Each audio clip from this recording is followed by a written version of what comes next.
same. TMX 155 Honda. Magkakabit si Kuya Emer. Nilalagay dito sa may butas ng goma ng karburador. Papasok paigok. Lalagyan natin ng pinaka-tornado. Yan. Yes, Kuya Emer. Balik natin ito. Babalik na yung filter. Lalak natin yan.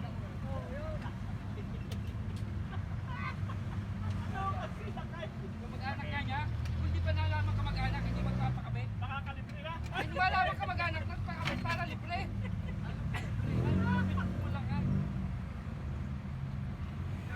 Ayos!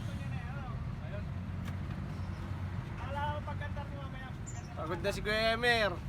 Pang siyam na yata yung kinabitan niya. Hindi lang. Ayan o, TMX 155 Honda. Kami kilala kay Lobos na rabo may-ari yan. Ganun lang kasimple yung kabit o.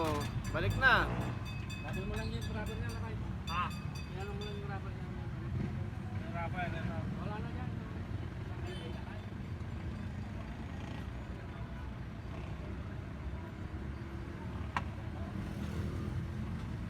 Yun. Oo. Ayan. Ayos! O, tara. Antarin mo muna, Ay. banda!